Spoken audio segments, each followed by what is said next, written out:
This is the story of the one. As a custodial supervisor at a high school, he knows that during cold and flu season, germs spread fast. It's why he partners with Grainger to stay fully stocked on the products and supplies he needs, from tissues to disinfectants to floor scrubbers. All so that he can help students, staff, and teachers stay healthy and focused. Call 1-800-GRAINGER, click Grainger.com, or just stop by. Grainger, for the ones who get it done. My mother was a possibility to have a future technically eligible great-grandchild of Kaiser Adolf when she was born in January 1940.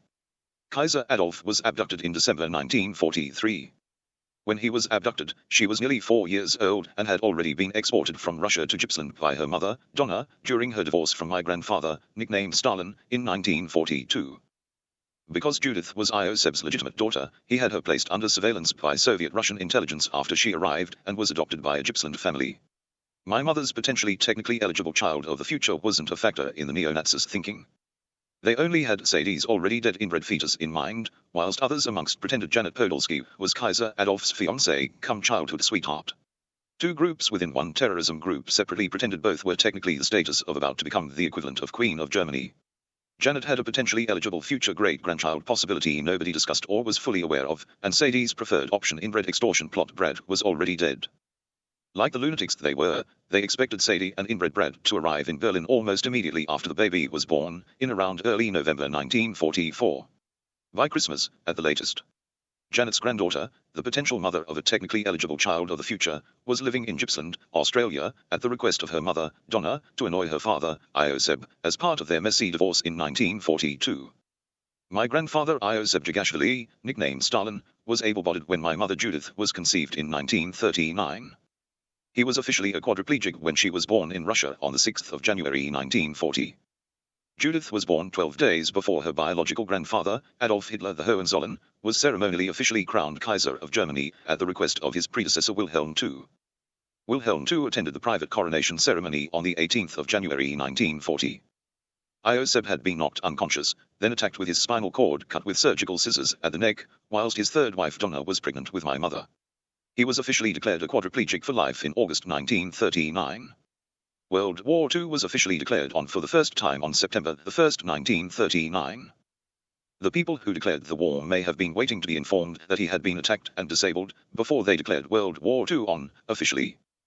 When Sadie and her ineligible inbred baby didn't arrive in Berlin during November 1944, others based in Berlin was still trying to fake Janet being Adolf's fiancée cum secret childhood sweetheart back to 1906, under her false name Eva Braun. Janet was regularly seen in costume for images pretending to be Eva Braun, going in and out of bunkers and buildings in Berlin. Janet had to show her real identity as Janet Podolsky to people to get in and out. Those bunkers and buildings regularly had a part Hungarian, New Zealand-born female in her late 20s in them, who was playing the Lunatics version of genocide dress-ups. She was made over to look like Kaiser Adolf Hitler the Hohenzollern by a professional film production crew, including costume, hair, and makeup. That female had participated in mass genocide by impersonating Kaiser Adolf's voice over emergency radio to lure millions to their deaths at the hands of the Neo-Nazis starting December 1943. As a result of her key part in their mass genocide in Germany, they had the award-winning film production crew make her over as if for a film role playing Adolf, and she dressed up to look like Adolf every day, including royal monogram armbands. She was half his age, female, had blue eyes, wore women's shoes, underwear, bra, was 8 centimeters shorter than him, etc. Her voice impersonation of him, over extremely bad quality emergency radio, had lured millions of Germans to their deaths starting December 1943. Kaiser Adolf Hitler was almost completely unconscious from his abduction in December 1943 to well into late January 1944.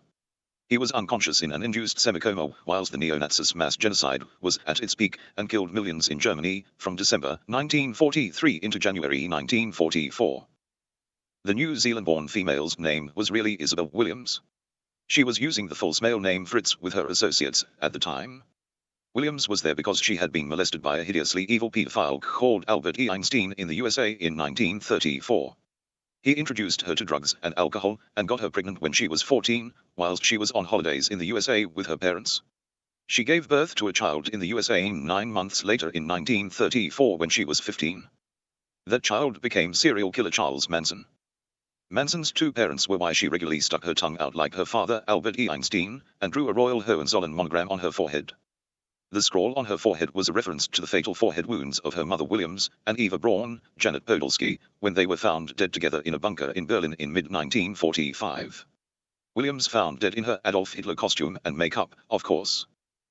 When Sadie didn't arrive by the end of 1944, and others were still faking Janet to look like Eva Braun, the fake fiancée of Adolf, the Neo-Nazis and other lunatics paused. They decided to pretend that the staff at the prisoner of war jail in Yugoslavia must have been trying to make Adolf appear to agree to it all.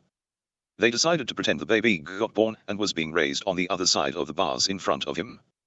They decided to pretend he was asked if he was ready to be dragged back to Berlin every morning, and if he said no on principle, whilst watching Sadie and the infant through the bars of his cell, they left him there chained up another 24 hours, and asked again the following day. That he would eventually say yes in exchange for a bath, a change of clothes, the use of a toilet, and something else to eat. He had been stuck there nearly 12 months, still in his dinner uniform. They pretended that weeks after the baby was born, he would crack, agree, and say yes. Then they would arrive. Just a matter of time. That added fiction confusion was then coupled with the clashing females. Different groups of neo-Nazis were pretending that one of two different women was nominally the fictitious pretend Queen of Germany to be Sadie and Janet, using the name Eva Braun. They started mingling with each other when the Sadie group traveled to Berlin to see Kaiser Adolf dragged through the streets like a chained prisoner, with Sadie and her baby, in late 1944. That Sadie group started arriving in Berlin thinking they would see that happen, arriving in an area where people were pretending Janet was Kaiser Adolf's fiancée, Eva Braun, with Janet working there, posing for the faked photographs and film. By then, the entire neo-Nazi terrorism group had been almost completely taken over by escaped maximum security prison inmates that the original neo-Nazis had busted out of jail themselves and asked to join them, starting December 1943. Metaphorically speaking, there were over 10,000 Dahmer, Bundy, Milat, Milosevic, Sutcliffe types running and perpetrating the neo-Nazis' heinous terrorism by then, that had participated in the mass genocide of tens of millions of people, including German citizens and residents of the major cities, in a mass genocide comparable to the Holocaust, approximately.